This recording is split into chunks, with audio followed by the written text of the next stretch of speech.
What's up, everyone, and welcome to the Corporate Bartender.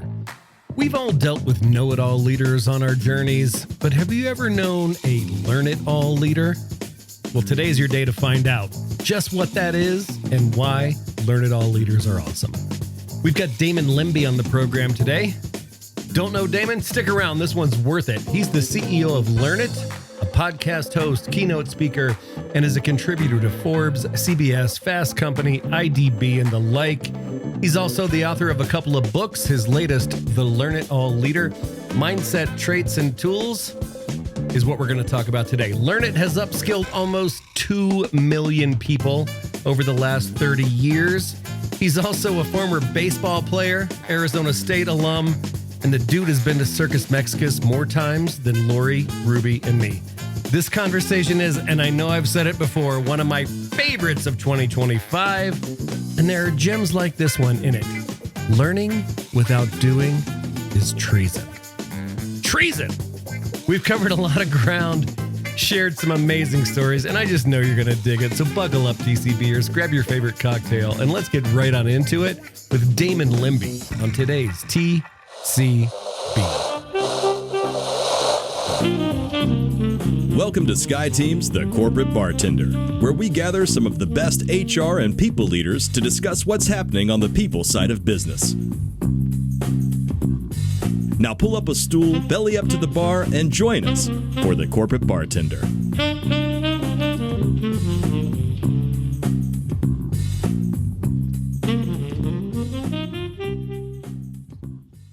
Welcome, everybody. It is Wednesday, and you know what that means. It is your favorite day and mine. It's Corporate Bartender Day. It is the 30th of July, 2025, and the 229th time that we've convened this group of awesome people. And, you know, I say it every time, Ruby, because it gets more legitimate every week.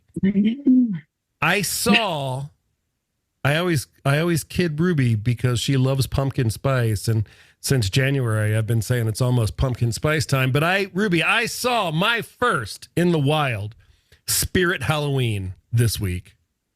Whoa! I'm like, it's July, people. Yeah, don't go into a Michael's or a Hobby Lobby if you don't want to see full-on fall. Yeah. The Spirit Halloween ghosts have been released, and that shit is real now. So it is summer. It is almost the end of summer, and today's going to be a fun day. We've got a guest, as I like to say. He's the guy you don't recognize. His name is Damon Lembi. He's written a couple of books. He's a CEO. He's a former baseball player. He's got a ton of cool stories, so we're going to get into that today. And then we'll wrap things up before dinner time with our end of show ritual. But before that, just a little housekeeping. We've got some upcoming guests. On the 13th of August, we have Jody Goldberg. And you know how when you meet people, things just click sometimes? Like, I met this woman and we had a conversation and I was like, oh, you're one of our people. Like, you're in the tribe. Like, you are part of this jam. So she runs a company called Flourish Consulting, and she's all about connection and belonging, which, as you know, from a SkyTeam perspective, relationships are the jam. So there's that. We've got a couple of dark days ahead, but for good reasons. Next week, TCB will be dark because Lori and I will be in Maine, hence the lobster that you see. And then on the 20th, Lori and I will be in Athens, Ohio, taking Grace to Ohio University, hence the little college icon that you see there. My baby girl. Yeah. Yeah. We got vacation and then college drop off. So lots of things happening in life. And we're going to do that instead of being here. But we'll be back. And we have guests aplenty for the fall. So looking forward to that. But today it's all about Damon. Damon Lembi, as I teased in the open, he is the author of the 2 books that you see on your screen, The Learn It All Leader, Mindset, Traits, and Tools, and Good Decisions Equals Success. Stop decision anxiety, start taking action. I am a huge decision anxiety person, so that spoke to my core. But he's also the CEO of a company called Learn It. They have upskilled almost 2 million people in the workplace. He's super tuned into what helps organizations grow and how leaders learn and why Learn It All companies outpace the competition all the time. He's also a podcast host. He has, guess what it's called? It's called the Learn It All podcast. He hosts that. And on top of that, he's a Sun Devil. He's a Roger Klein fan, and he's been to Circus Mexicus more times than we have. And that's pretty great. But so you are clearly in the tribe as well. Clearly. I'm trying. And we didn't warn him, but, we do, Damon, like to dance people onto the show. So let's give Damon a warm TCB welcome, shall we? I know I got to do it, right? Yeah, see? There you go. There it goes. See, I let the music play until the host or the guest dances. And, middle-aged white guys, they hold out for a long time. I knew that because I watched an episode. I was thinking of just waiting the whole time to see what would happen to it, but I got. I think that song is 8 minutes long. I'd have just stared at you. If I have to look at that picture myself any longer, that's why I did it so quickly, because I don't want to look at that picture of me anymore. All right, David, thank you so much for being here with us today. Well, Eric, Lori, Ruby, it's an honor to be here. Thanks for having me. Yeah. Well, we always like to start with an origin story because I imagine that when you were a kid, this isn't what you set out to do. Tell us a little bit about what you thought you were going to be and how you got here and the journey in between. Yeah, well, I know you read my book, so thanks. I started off as Batman, but then I eventually turned into a baseball player. Grew up in the San Francisco Bay Area, and I was a huge sports fan. And by the time I was a sophomore or junior in high school, I realized that if I was going to play college or professional sports, baseball is my ticket. Too slow and too short for basketball. I didn't want to get the shit beat out of me in football. So I went all in. I went all in baseball, and I did well. I was a high school All-American, my glory days, and my senior year was really my first big decision. I got drafted by the Atlanta Braves, pretty high up there, and I had a full ride to Pepperdine. And my parents were awesome. They're like, "Hey, you've got yourself this far. We'll support you any way you want to go." I went the Pepperdine route for a couple of reasons. One, I had a little imposter syndrome. I wasn't sure if I was ready to play in the minor leagues. And two, this is a great leadership lesson from a guy across the town. He ended up at University of Arizona, Andy Lopez at Pepperdine. He had this, moonshot vision of we're going to win the College World Series in the next 2 years. And as a small school at Pepperdine, that was kind of a stretch goal, But I bought into it. And he also said, "Hey, you got drafted in the 13th round. When you leave here, you'll be in the 4th round." And so, or something like that.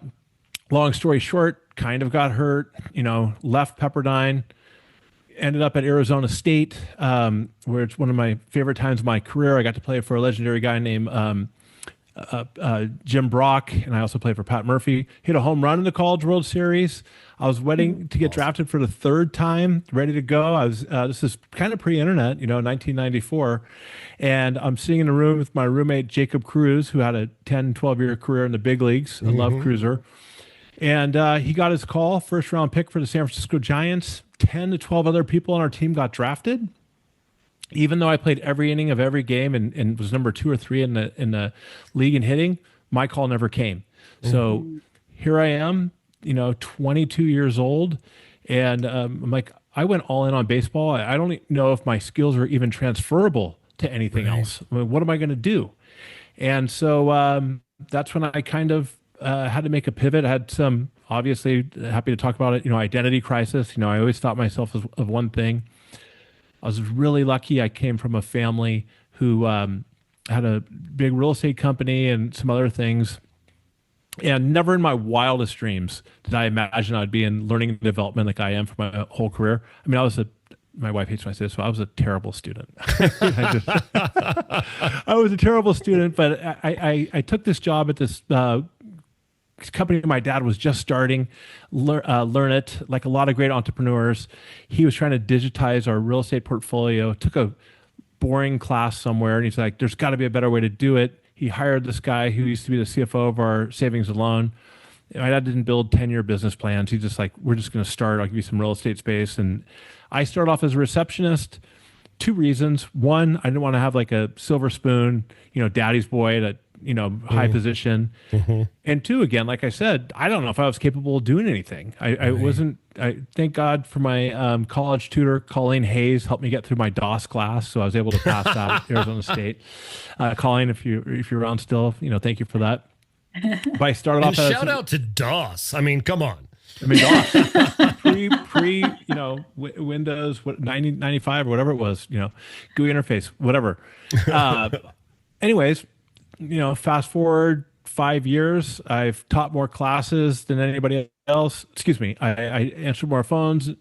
I won some big deals. The guy wasn't working out. There was the CEO, threw my hat in the ring, said, "Hey, I've done all this stuff. I closed a Gap deal. I closed a Chevron deal." And my dad's like, "You got a kid." And he moved me into the CEO role.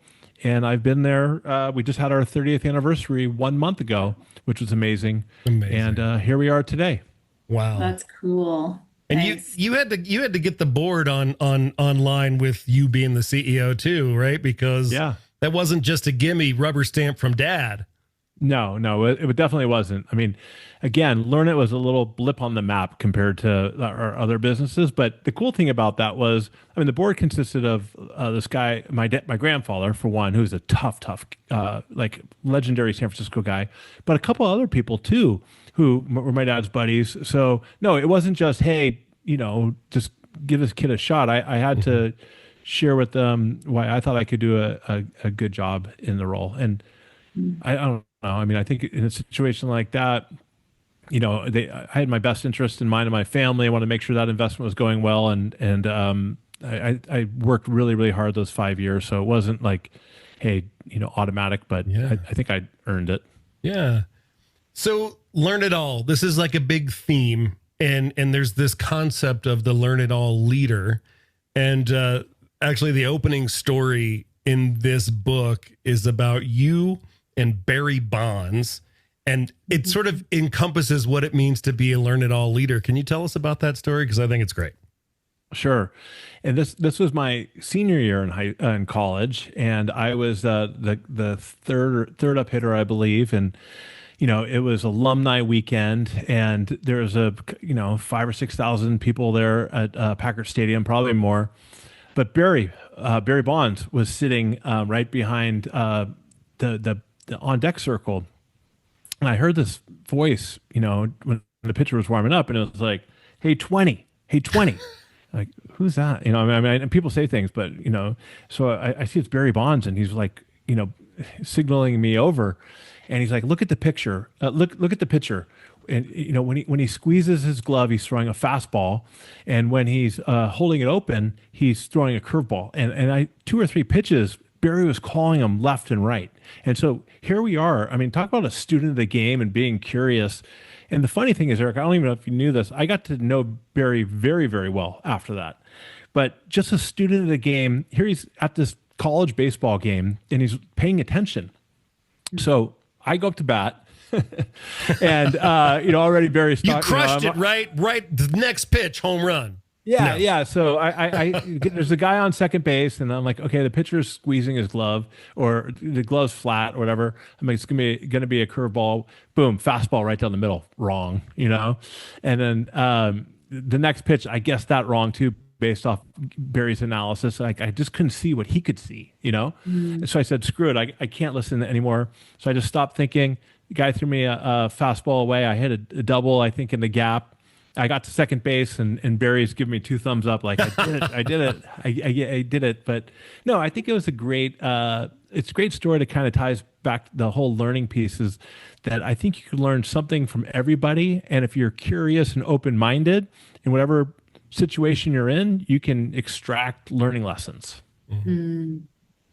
So the whole lab of life, right? We talk about that a lot. Like, you got to open your eyes and look around, Yeah.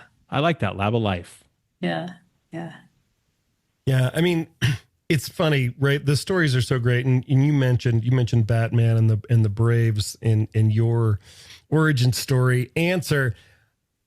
That there's a story about that in the book too, that's about commitment. And you talked about going all in and, your identity was something because of your commitment to it.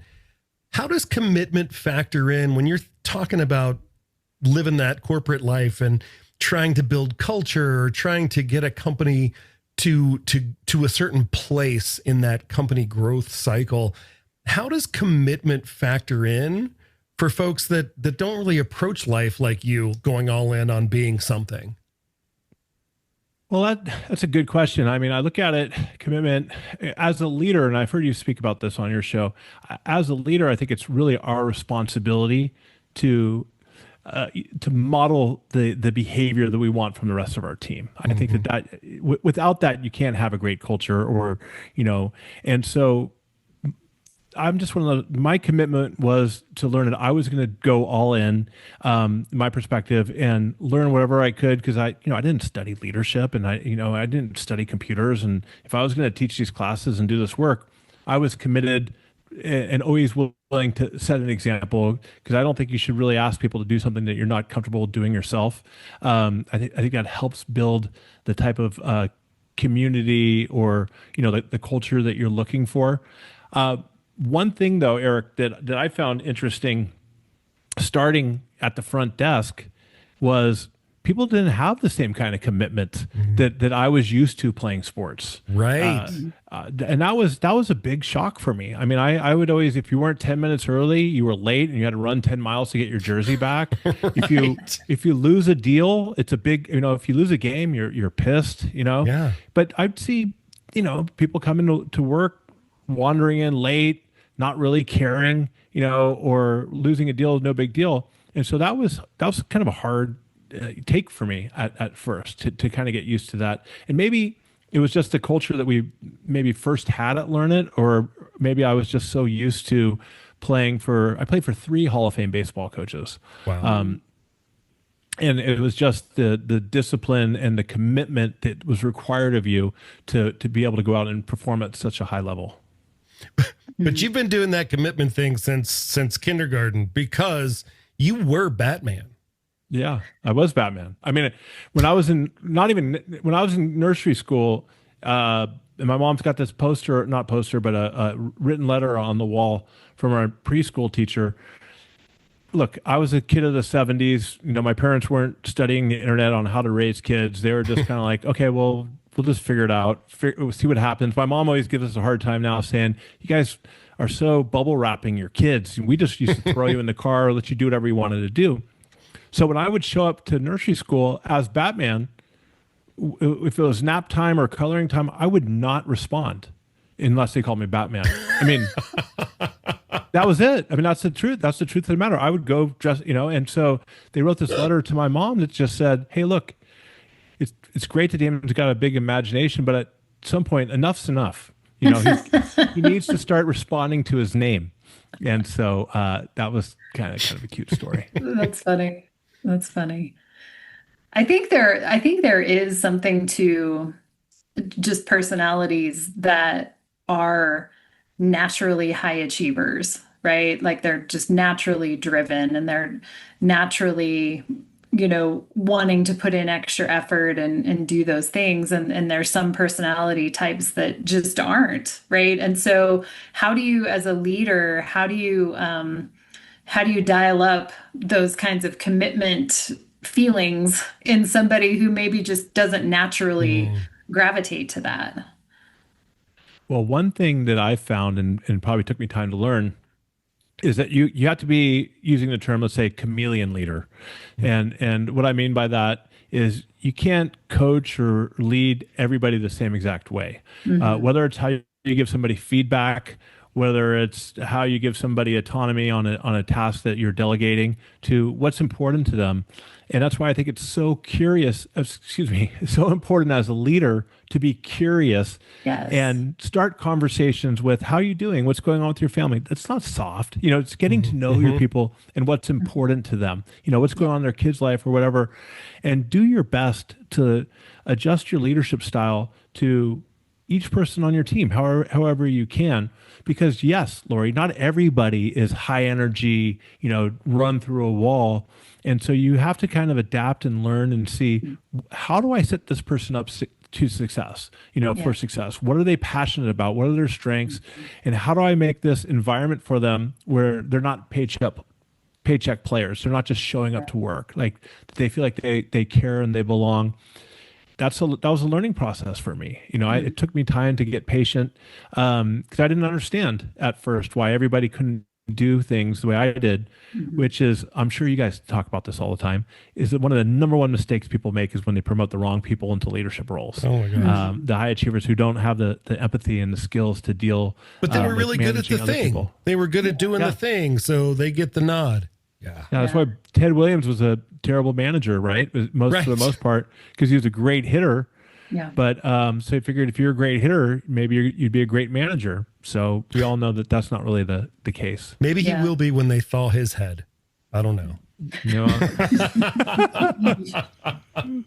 That's why. So, and I know there's a lot of tech companies that do this, but we do this at my company, where we have career tracks, and we purposely have parallel tracks, one for leadership and one for technical, so that people don't feel like their only option for progression is into leadership, right? It's like, well, my next step, I guess I have to be a manager, but not everybody is built for that. And it's hard, right? I mean, those are a whole different set of skills. And so we encourage people to be really thoughtful about, are you passionate about leadership because that's something that you want to be a part of? And if it's not, that's totally fine. We've got a great career path for you as an individual contributor too, because we need rock star individual contributors too. And it's very transparent about what the differences are in those competencies.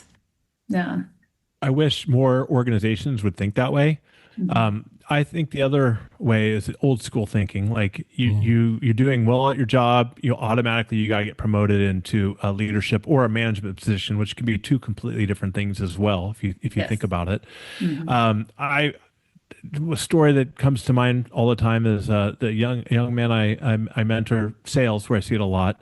He called me up about 2.5 years ago, and he's like, "I'm so excited. I mean, this guy crushes it in sales.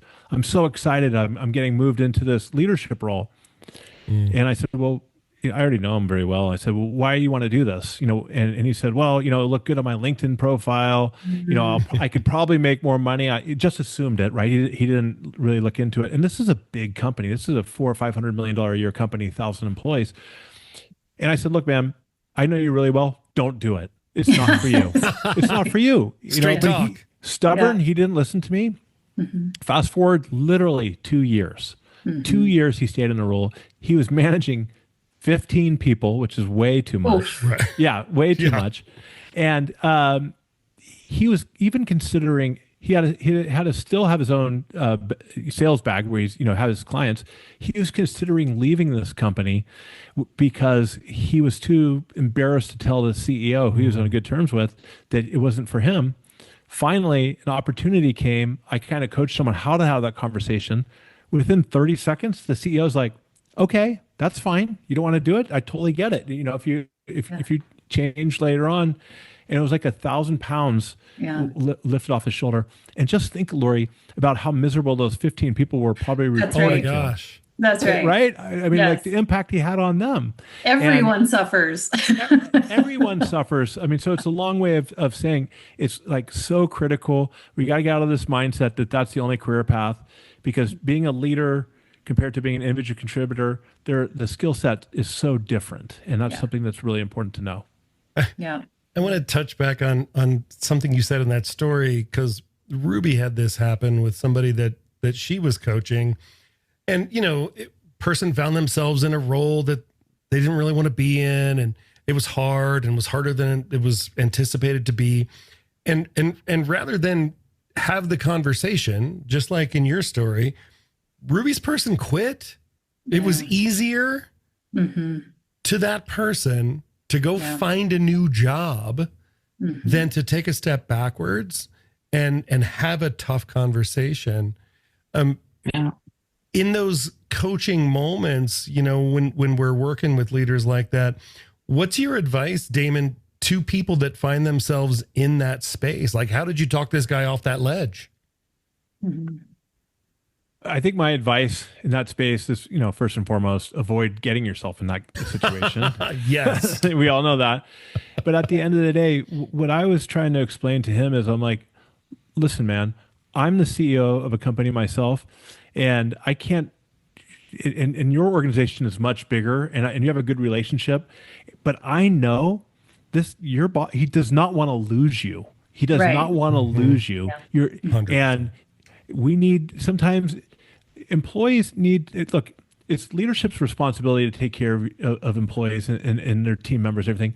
But you got to own some of the responsibility yourself too in your work. You got to take ownership of your own professional development if your company's not offering it. If you're unhappy, you need to have those conversations. And my advice is, if you're getting up in the morning, turning on your Zoom for work, or going into the office and you're miserable in your role, but you enjoy the organization you're in, especially if you've been a high performer in a different level, you have to have those conversations. Yeah. Because you're not doing anybody a favor, especially if you're somebody who's leading other people, because they're going to be miserable too. Yeah. How would you handle it? What would you do, Eric, since you asked? Well, hold on. Ruby just typed into the chat. Oh, I missed Ruby's it. got some color commentary here. Okay, go Well, ahead, Ruby. I was just gonna add sort of another level to this too, is that this person that I was coaching left the company, did not give feedback to his leader, and he went to work for a competitor. And he's a rock star and he kicked ass. So the company lost too. Right. And Well- and he cared about his previous company, but didn't think about it like that, you know? And I think that's the two-way street of, I totally agree that each individual needs to own their own professional development and needs to be willing to advocate for themselves and, you know, find their path. We can't want it more than they do, right? But whoever this person that you're coaching, whoever their supervisor was, were they not paying attention either? Were they not seeing that this person was miserable? Were they not seeing that this role was a misfit and having those conversations, right? To your point, this is an important resource for this company we don't want to lose. Can we shift? And I think there's sort of a don't rock the boat. We got the org structure in place. I don't have time for this. And then boom, what happens? They don't have that conversation, and then they lose this great resource. And when we're coaching people that are feeling mismatched, you know, it's always like, what do you have to lose by having this conversation? There's literally nothing to lose by having this conversation with your boss, and just being transparent and being curious about, are there different options for me? And if there's not, then okay, maybe you do need to move on. But ask first. But it's so funny, Lori, like, and Ruby and I see this all the time in clients. I mean, there's leaders, because you asked the obvious question, didn't they notice? And I was watching Ruby's face. She's like, nope. And I don't know whether it's feigned ignorance or it's easier for me if I don't get too involved. But I can think of so many leaders who, when Ruby and I'll go off and do a bunch of interviews inside a team, and we'll go back to the leader and we'll be like, did you know about this? Did you know about this? Did you know about this? And they're like, I have no idea about any of these things. And I'm like, how could you not know? Like, they just told us, we just walked in off the street. We have no relationship, right? And they felt comfortable enough telling us because we have third-party distance. But they told us through stories of things that happened that you had to have seen, Mr. Ms. Leader, right? Like, it's not like you could have missed it, but they choose because it's hard, because those conversations are hard. And I can think of a specific situation with one of mine that he was instrumental in promoting that person into that job. So he was going to have to admit his own failure in that, which he was not willing to do. Yeah. So there's that's this a great weird point. dance, right? That everybody's doing. Hey, I'm here. It's Monday. How you doing? How was your weekend? By the way, I'm miserable. I hate my fucking job and I don't really like you so much anymore. And then the boss is like, hey, had a great weekend. Hope you did too. You're sucking at your job and I made a horrible error, but we're not going to talk about any of these things. Yeah, I think you bring up a great point. I had a guy on my show who's awesome. His name is Gary Ridge. He was the chairman WD-40. Yeah, he was awesome. His book, Any Dumbass Can Do It, which I completely... He's been on Morag's show. He's great. Yeah, he's awesome. And, one of the things that really stuck with me in our conversation was leaders protect their comfort zone. They really protect their comfort zone. And it's exactly what you were saying, Eric. You don't want to have that tough conversation, or you don't want to maybe admit that you made a mistake and you made out make you look weak. But if you're truly a people first leader, if you really do care about your people, and maybe in Ruby's case, maybe that guy's boss didn't care about his people, but I mean, I know I do. And so if you can't protect your comfort zone, because who's getting hurt? Those individuals. By not having that tough conversation, you're preventing growth opportunities for these individuals, especially if you sit back thinking, oh, this will probably just work itself out. Right. It's not going to work itself out. I mean, if you're going to take on a leadership role, you need to take on the responsibility to get out of your comfort zone and do what's right for your people. Make it about them. It's not about you. Look, we all F up. We really do, right? So, and people want to follow people who are authentic and genuine and aren't afraid to admit they make mistakes and everything like that. But, if there's anything that the audience gets out of me today, it's you got to get out of your comfort zone and realize that make it about your people, not yourself. Yeah. And from a HR practitioner view, which, we've done, Eric and Ruby have done, it's always frustrating when, we have a business partner modelship where I've got HR people embedded into the teams, right? And that's to be a proactive partner to them and to look for the early signs and to be available for the coaching as things come up. But we don't know everything that's going on. And then we'll get the leaders that come to us with their hair on fire and they're like, we have to fire this person. And we're like, whoa, wait, what? Oh my God. And the first question is always like, does this person have any idea that you think that they're performing or behaving in a way that is this horrible? Well, they should know because they suck. Right. And so then it's sort of that. So let's dial it back. You're going to have a conversation to illuminate them to where these gaps are. Maybe they know them too, right? Like maybe they're miserable too. So that's step one. Just have the conversation about, we've got some gaps here, right? I've got some observations and feedback, because they need a shot. They need a chance to give you their perspective. They need a chance to understand what your expectations are. And then let's see how they respond, right? But this whole, I've had it, they're out of here. I'm like, they have no idea that your hair is on fire right now. So no, we're not doing that to that person. We talk about this in a lot of workshops, especially our feedback workshop. And, for me, the genesis was when I was in the pinnacle of my HR career. I had a 3-prong test that whenever a manager with their hair on fire saying, oh, we got to let this person go, I would ask them 3 questions. And I would say, okay, number 1, does this person know they have a problem? Right? Because if the answer is no, we're done. Okay. Yeah. But they would say things to me. They would say things to me like, well, I mean, they should, because we've kind of talked about it. I'm like, no. Have they had an opportunity to rectify the problem that you have flagged and had a conversation about? And then have you and this person had thanks Zoom for the balloons. Appreciate that. Apparently 2 fingers means Ruby. Give me some balloons. There it is. See? Yeah.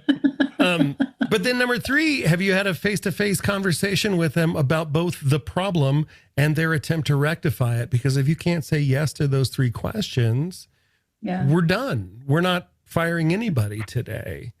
And Ruby and I teach a feedback workshop, and we teach something called the art of feedback, and it's ART, and it's I'll let Ruby talk about it because she usually does it in the workshop, but it's like the heat map. We call it the heat index of the conversation. Ruby, what is art? So it's the image is actually a triangle. At the top is action, A, the middle is R, repeat, and the bottom is trust. And so it's thinking about what type of conversation am I having? And the heat gets hotter as you get towards the bottom. If it's a trust level conversation, it's probably one that you're thinking about for months or days. And the first level is action. A thing happens. You have the conversation. Maybe it's the first or second time. The repeat is calling out, "Hey, we talked about this already once." Mhm. So you're changing your language a little bit. It feels a little more uncomfortable, I would imagine, for the receiver.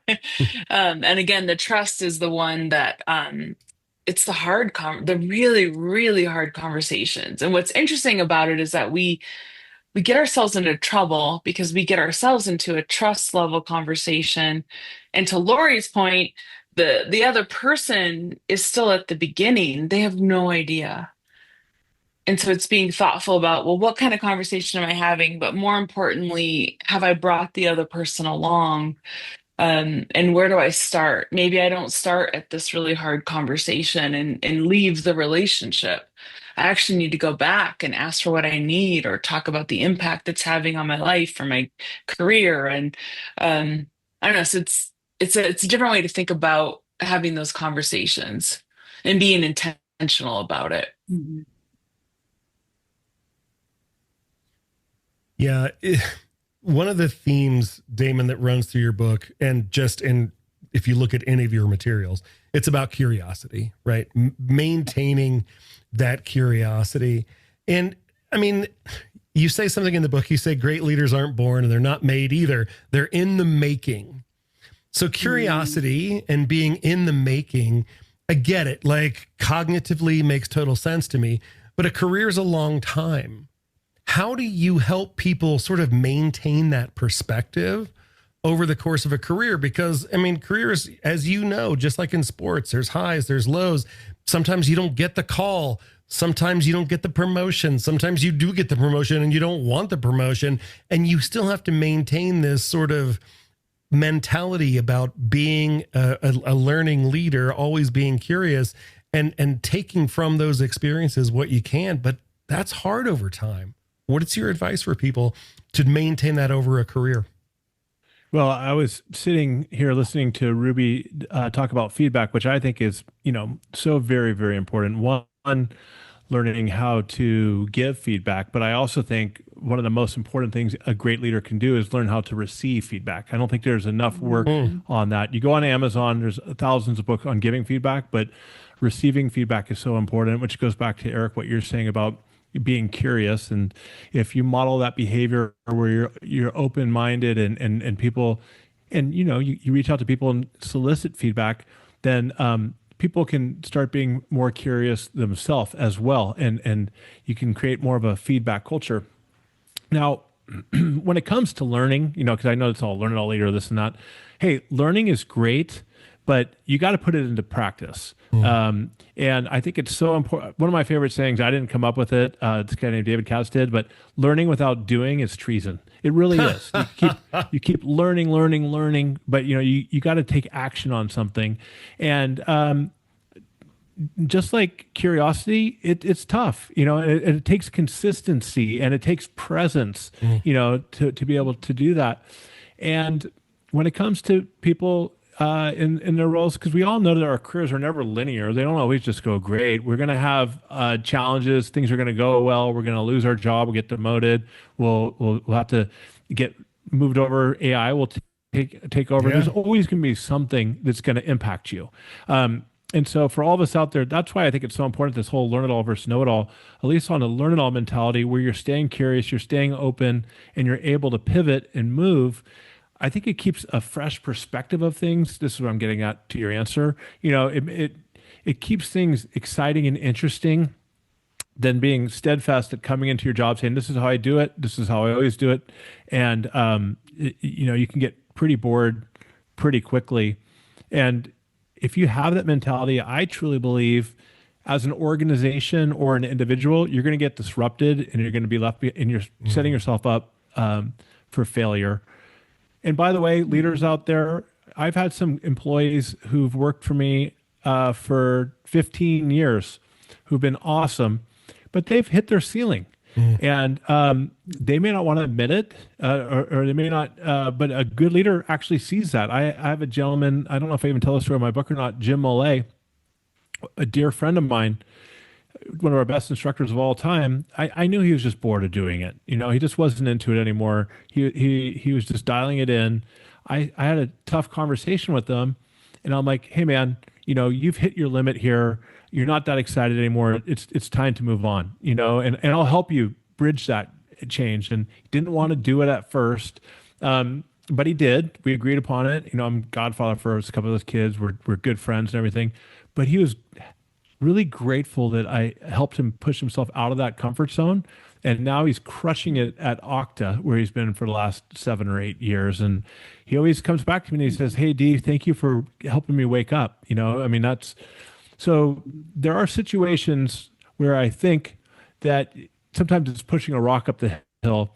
And as a leader, just like as a baseball coach, I don't look at it as a family. I look at it as a team, you know, I mean, and it's your responsibility to put an elite team on the field at all times. And what got you here may not get you there. And if you really care about your people, like I care about Jim and his family, even though it was tough for Learn getting out of my comfort zone again, I helped him move on. And I think it was a win-win for everybody. I love that, right?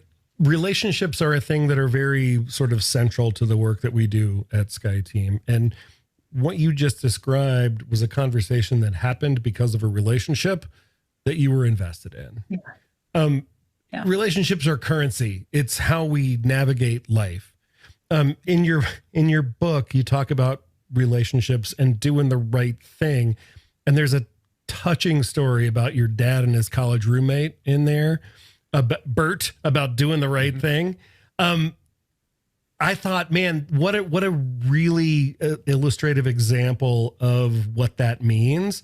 And you know, it's a story, and it's got all those story arc elements to it, but it's relatable to things that we do every day. You want to talk a little bit about your dad and Bert? Well, one funny, so funny you bring up Bert is because Bert is an African-American dude, same age as my dad. My dad passed away from cancer a while ago. Bert's an absolute character. And today I was put on a text chain with Bert, my brother, and somebody that we had a major falling out with 15 years ago. Wow. Relationships, baby. Yeah, it doesn't matter who it does. I mean, it's a family member, but it doesn't matter who it is. And I saw this coming in. I'm like, oh, Bert, you know. And then he called me right afterwards, and he's like, hey, D, I'm so sorry. I know you don't speak to so and so anymore. But I'm like, no problem, buddy. But no, anyways, I mean, Bert was such a great friend of my dad. I mean, long story short is they grew up playing baseball together at Santa Clara. And, you know, this was back in the 60s, right? And so here's this black guy and this white guy. They're living together and everything, and they're really good friends. Bert played in the minor leagues. But at near the end of very near the end of my dad's life, he was in the hospital, never going to get out of the hospital. And we used to do, when my dad was healthy, we buy 20,000 tickets to opening day of the Giants games, and we bring in all the kids from low income areas, and we do all this stuff, and I would be the bat boy and everything. So when my dad was in the hospital, Bert was planning. I mean, it gets me emotional thinking about it. But telling my dad, hey, when you get out of here, we're going to do kids opening day and we're going to do all this stuff. And I don't know if at what point my dad was thinking then, but after he passed away, for about 7 years in a row, we put on baseball for the stars, and we'd go out to Oakland, California. We'd get 300 kids. I get all my ex-baseball player buddies, Jacob Cruz, Justin Spire. But then we bring in people like Joe Morgan, Ricky Henderson, gosh, 2 guys passed away, even John Sally, who played football, Steve Sachs, who I'm friends with. And we talk to these kids, right? And we talk to their parents, and you'd always do it in honor of my dad, which was so nice. And it was one of these situations where it's like, hey, you know what, life may be tough, but sports is a great outlet and avenue for you to be able to get out of that. And it was called Kids Opening Day when we had that Continental Savings and Loan. But no, thank you though for bringing up that story about Bird, and it's really funny that actually happened today as well. That's the universe, man. That's what it does. Yeah, I love it. I mean, there's so many relatable points in this book, and you know, I was telling Damon in the pre-show, I get a lot of books, and I have to read a lot of books for work, and so I can't read every book that comes in the door. So my intention when I sat down with this was just, I'm going to flip through it, skim it, write a couple questions, and move on with my life. I couldn't stop reading it because once one story finishes, there's another story. Like it leads into the next one, and they're all so good and they're so relatable. And I think the principles, right, the premises here that I'm taking away, it's this notion of being curious and maintaining that curiosity. I love the learning without doing is treason quote. I think that's a thing that's going into some of my workshops for sure. But like this mindset, this mentality of being a learn it all versus a know it all leader is just, it's fantastic. And like most really cool ideas, it's not rocket science. Mm-mm. Like there's nothing hard, confusing, or, you know, bleeding edge new here. It boils down to, you know, essentially one of the principles that Lori and we're going to write a book about it, a leadership book called Don't Be a Dick. It's going to be a 1-page book. Just don't be one. That's step 1. Step 2, be curious. Always be curious. And step 3, have a little empathy and try to relate to the people that you have to work with. You'll be fine. But peopling is hard, and enlightened self-interest is a thing that humans have a hard time navigating or negotiating, right? I mean, I could talk for another hour and a half because there are things in the book that resonated with me so strongly. You talk about imposter syndrome a few times. You mentioned it here earlier. I struggle with that. I wrote a couple pieces about it. I think a lot of us do. And I think the stories that come out of imposter syndrome, right? The stories that we write to validate that perspective, that point of view, far outlive our bout with the syndrome. Like those become truths that we navigate our lives by, and they're bullshit. We made them up when we were in the throes of not believing we were good enough. Yeah. Limiting beliefs. 100%. But they become truths that outlive that episode. And then we say things to ourselves like, oh, I can never do that because I'm not good at that. Well, maybe you are, maybe you aren't. But your belief that you aren't is an artifact of something from the past. And that's what I love about books like this and philosophies like the one that Damon's been talking about. It's just, take stock, right? Take 5 minutes and think it through. Don't just play the old tapes. That's dating me as a metaphor. Tapes. Don't just play the old playlist. I don't know, whatever. Is that your VCR? Yeah, no, I mean, what you said there, first of all, thank you for taking the time to read my book and everything like that. Look, I think some people make leadership way too complex. Or they want to use all these fancy words and all these, you know, super high-end models that are hard to understand.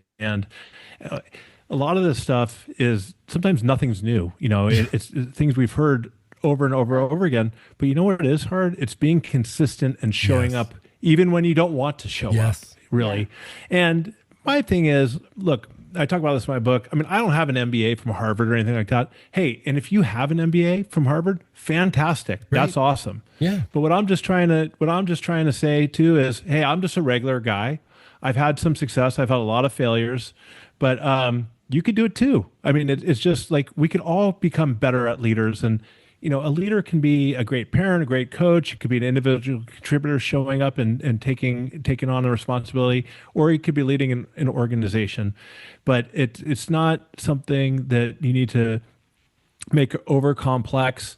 And a lot of times, if you just keep it simple and make it easier on yourself and be consistent, be humble. I think that's that's the starting, getting out of the gate. You can't be a learn it all leader if you don't have humility and not be afraid to say you messed up. And when it comes to imposter syndrome, I mean, I have a framework that I use in there that I kind of made up from playing baseball, but we all have it, I mean, and the higher you go up the ladder, I think that it doesn't go away either. And if you say you don't, you're either a sociopath or you're just lying. You know what I mean? You're just lying. And that's one of the cool things about like the podcast I'm on, that I run. It's like, I mean, I just, I interviewed the guy from Shaw Communications, ran 10,000 people companies, Peter Bissonette, just a great guy. And he said it on the show or afterwards, like, man, I was kind of nervous, or I don't, I came out with a book. I didn't know if anybody would want to read it at all. So we all think about that kind of stuff, and we all deal with that. And that was just my whole point with a lot of this with the book is like, I got it from my dad, who's a huge business guy. We're just normal people. Doesn't matter doesn't matter who you are. I mean, we all make mistakes and just got to give it your best.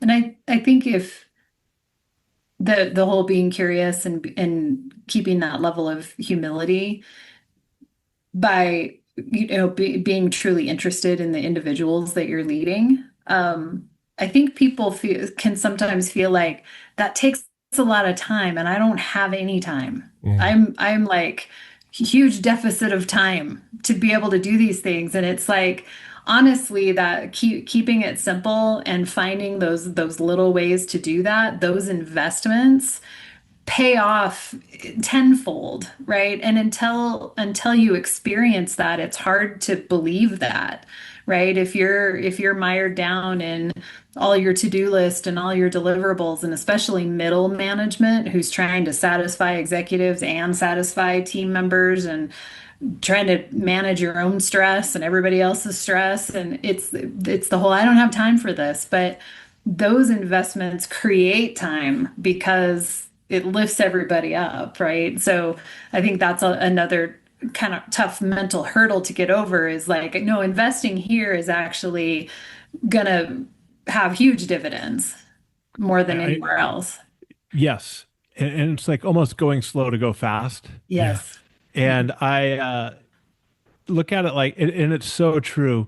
And it is hard sometimes, right? Because sometimes you just want to get into things. But I've always, I actually just did a little solo episode about this. Like, I'll start every conversation with a team member. Hey, how's it going? What's going on with your family? Just taking a couple seconds or minutes to learn about them. It makes such a big difference. And it's not that, and then ending conversation with like, what else can I do to help? And you see it, I'm sure you do a lot of work with people who get promoted into a leadership role and they do have the right skills, or let's say they come on to a newer organization and they immediately want to jump in and make change. I don't have time. I immediately jump in, need to make change. Well, if you go the other route and you sit down and you start listening to the people on the team, what's working well, what would you like to see different? And you go through that process, and maybe you give it 60 to 90 days.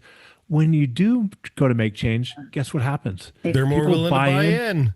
It goes, so it might have taken you a little bit longer to get there, but then that you've connected with them, you've built the trust that you need to get, and things, if you look at it from the end of the day, you'll get things done much quicker. So Lori, I mean, you're spot on with that people think, I don't have time to do this. And I agree with you, by the way. The middle managers, and we all talk about this, right? But I mean, talk about somebody who should have a bunch of great drunk HR stories, right? What they have to deal with, it's rough. But go slow to go fast. Take time to connect, build that trust, and you build that trust, it'll get you to where you want to go a lot quicker. And to your point, keep it simple. Do it the way that's natural for you. You don't have to do it with the script, or you don't have to do it with a framework, right? Just do it. or try to be somebody else, by doing it. You know what I mean? It's like, say you watch Simon Sinek or somebody, and then you just try to mimic them. I mean, right. People, I'm sure through it. You probably know a lot more stats than me, but look, at the end of the day, people want to work for people who are authentic and genuine. Yes. Not some copycat. And then if you could bring your own self to work or however that's going to look, I mean, Ruby with your roller skates, if you want to do that, then Don't give her any start, ideas, Damon. People will start, I get it, but people will start, feeling more comfortable themselves too. And so it's, just be yourself, like you said, Lori, keep it simple. And yeah. Beautiful. Well, Damon, where do we find you? I'm going to put the picture that you hate back up. Oh, I got a new one, by the way. That's like an AI looking picture, even though it's not, but yeah. If people want to learn more and connect with you out on the worldwide interwebs, where do they find you? So my podcast is the Learn It All podcast. Check that out. I have a great time with that. Thank you so much for talking about my books. The Learn It All Leader, Good Decisions Equal Success, anywhere you buy books. And our website is learnit.com. And if you say you saw me here on the Corporate Bartender, I'll send you a link. I mean, I'll give you 45 days worth of free classes, anything from a class on emotional intelligence or how to have difficult conversations or maybe to get better at pivot tables. Nice. I think I want to do all of those classes. Awesome. Well, I don't want to learn pivot tables. You don't need to anymore. AI. That. David, fantastic. This has been awesome. Thank you so much for being here with us today. And I look forward to running into you at Circus Mexicus next year. Tell your wife she had a year off. It's time to go back. Time to go back. Let's plan it. Let's make it happen. Yeah, that'd be great. That would be fantastic. All right. Yep. Well, we're going to get into our end of show ritual, funny things, good feels, and our silly cocktail. Funny things, dumb things from the internet that made me laugh. This is from the emotional intelligence department. How do I teach my body that fight or flight response is supposed to be for life and death situations, not answering an email? That's amazing. But it's true. The next couple are going to be for, listeners of a certain age. My kids asked me what games I used to play on the iPad as a kid. I told them I used to speak into a fan to sound like a robot. For a shockingly long period of time. I was going to say for hours way and days. Too long. But if you were talking into the fan and listening to that robot noise, it might be because you had a shin injury. Oh, kids today couldn't handle the pain of taking one of these bad boys to the shin. That's funny. And this one, I think Ruby can relate to this one because sometimes we dig our heels in. I'm eating breakfast at the busy restaurant below my apartment, and a lovely young woman just asked me if I could hurry up and finish my breakfast. My friend is coming in 15 minutes, and we want to take your seat. So I'll be here for the rest of the day. In my skates. Yeah. This one just made me laugh. This was on the BBC News. There was a news about a stolen bike, but the guy wants to know why the fuck have they blurred the crow's face? The crow's head is blurred out as if he could be identified. Funny. But my funniest favorite thing today, this is office humor. Oh boy. This is office humor at just, gold level. We got a new toaster in the break room, and I turned it around so the slider things were not visible, and I put a simple sign on it. It's voice activated. Funniest day at the office to date. I just imagine the guy with the desk next to the break room recording everybody talking to the toaster.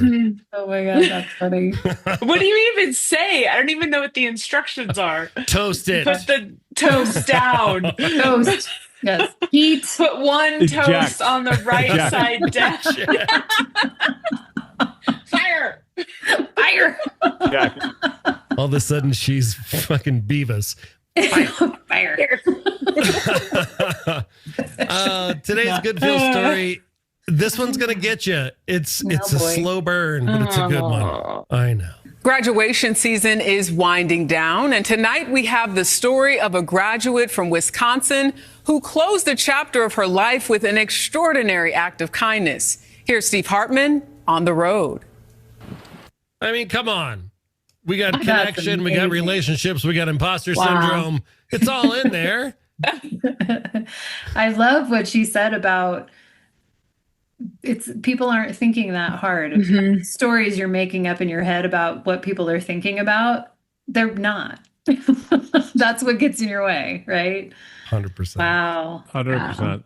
We're not as important as we think we are. No. That's right. We're not the center of everyone's we're not the universe. center of your attention. Totally. Yeah. Good one. Good one. Today's cocktail.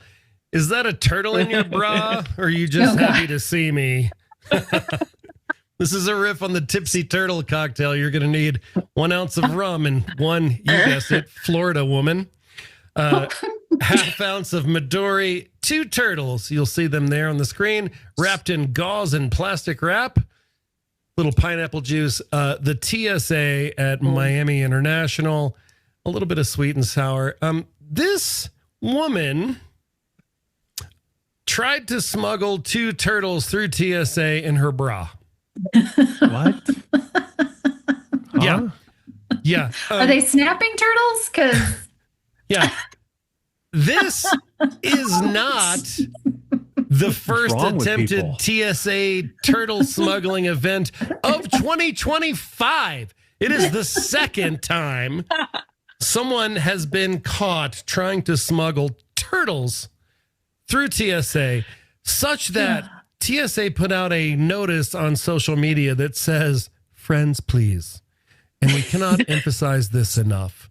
Stop hiding animals in weird places on your body and then trying to sneak them through airport security. I mean, oh god, that's wow. funny. Come on. There's probably TikTok videos about how to do it. I'm sure.